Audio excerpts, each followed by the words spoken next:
Deputado Nicolas Ferreira, com a palavra. Vai eu peço mais um momento. É uma delícia mais uma ouvir vez, eu peço respeito aos parlamentares. Pode deixar, presidente, pode deixar. Senhor presidente, primeiro pedir meus pêsames, né? Deixar minhas consolações com relação a...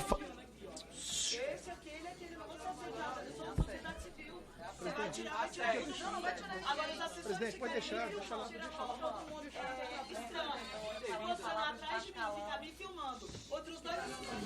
Eu peço, olha, eu já falei a terceira vez que eu falo.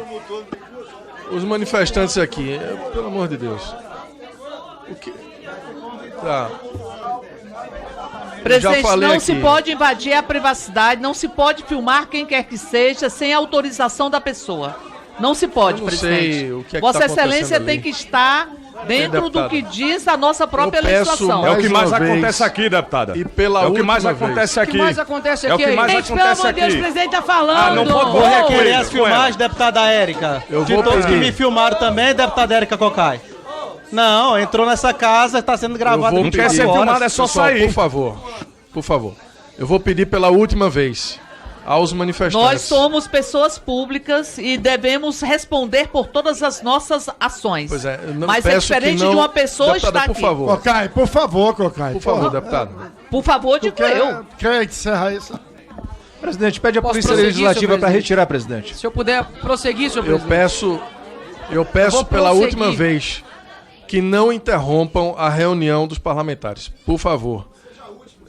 É a última vez. É a última vez. Senhor presidente, Deputado Nicolas está com a palavra. obrigado.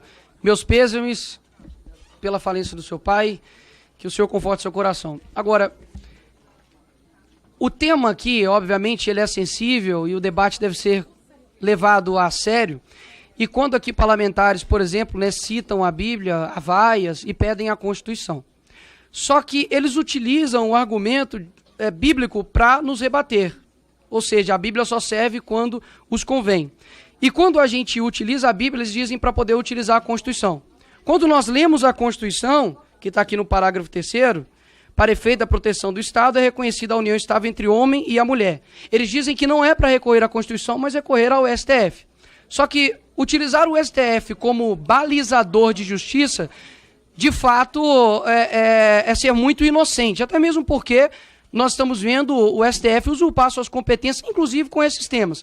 Nós temos agora a equiparação da homofobia como racismo pelo STF, sem passar a tipificação, sem passar aqui pelo Congresso Nacional.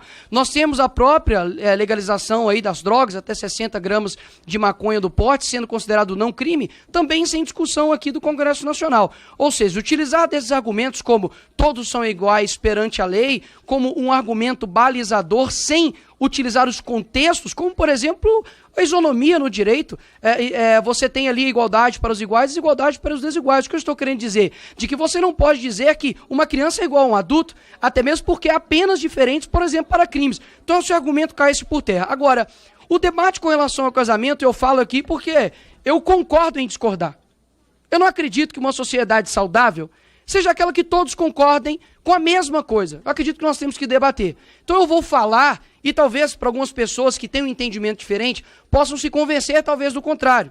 Quando nós olhamos, por exemplo, hoje os direitos civis, já tem vários benefícios de nível de herança, transmissão de bens, propriedades compartilhadas, que já são asseguradas a essa pessoa, independentemente se ela tem relação sexual com uma ou com outro. Utilizar-se do argumento de que ser contrário ao casamento homoafetivo seria ser uma discriminação, é o mesmo que uma pessoa que defende a poligamia dizer que está sendo discriminado porque não dou o direito para ela a tal. E ainda assim a poligamia não é simplesmente juntar ali várias mulheres e fazer o que quiser, são casamentos separados. O que eu estou querendo dizer? De que o casamento, até mesmo pelo direito civil, é uma união entre constituir uma família, um desejo de construir uma família. E qual o sentido do casamento?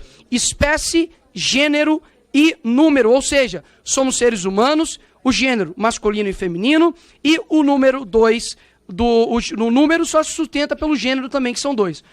Esse discurso aqui, esse debate, ele não diz respeito a simplesmente uma vontade de...